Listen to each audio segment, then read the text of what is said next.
ईशाल हमेशा से माहौलियात के बारे में बहुत पुरजोश रही थी। इसने अपने शहर में पड़ने वाले कचरे को देखा था और वो बहुत परेशान हुई। लोग सब कुछ इकट्ठा फेंक देते थे, प्लास्टिक, कागज, खाने के बचने वाले हिस्से, जिसकी वजह से उन्हें दोबारा इस्तेमाल और रिसाइकल करना नामुमकिन हो जाता था। ये कचरा लैंडफिल्स में चला जाता और वही सिलसिला दोबारा शुरू हो जाता। एक दिन अलिफाशाल को एक ख्याल आया, जीरो वेस्ट चैलेंज।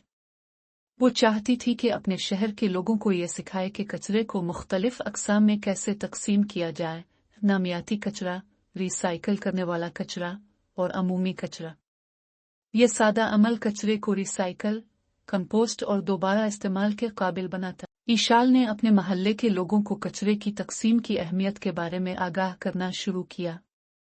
इसने एक कम्युनिटी मीटिंग मुनक्कद की और बताया कि किस तरह नामियाती कचरा जैसे खाने के बचे हुए हिस्से ज़मीन को बेहतर बनाने के लिए कंपोस्ट किया जा सकता है।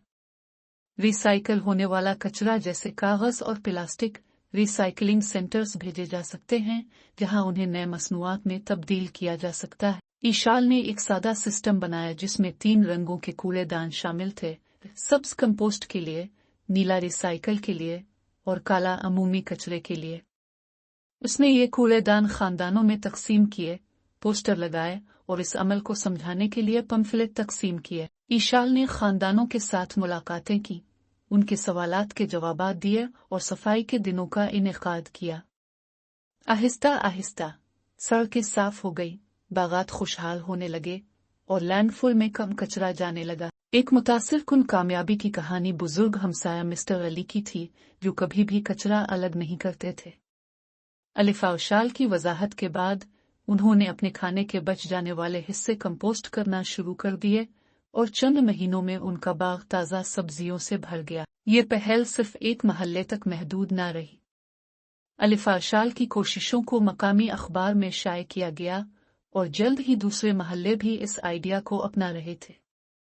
लोग अपने पुराने फर्नीचर और कपड़ों को ज़ाय करने की बजाय उन्हें कीमती खजाने में बदलकर आपस में तबादला करने लगे। साल के आखिर तक अलिफाशाल का चैलेंज शहर को बदल चुका था। यह सिर्फ कचरा मुनज़्ज़म करने की बात नहीं थी, बल्कि ये सोच के बदलने की बात थी। लोग अपने खर्च और कचरे के बारे में ज्यादा होशियार हो गए थे। जब अलिफाशाल उन साफ सुथरी और सरसब्ज सड़कों पर चल रही थी, तो वो मुस्कुराकर सोचने लगी। वो जो सादा चैलेंज शुरू किया था, वो अब कहीं ज्यादा बड़ा बन चुका था। अब कचरा नहीं था, वो खजाना बन चुका था।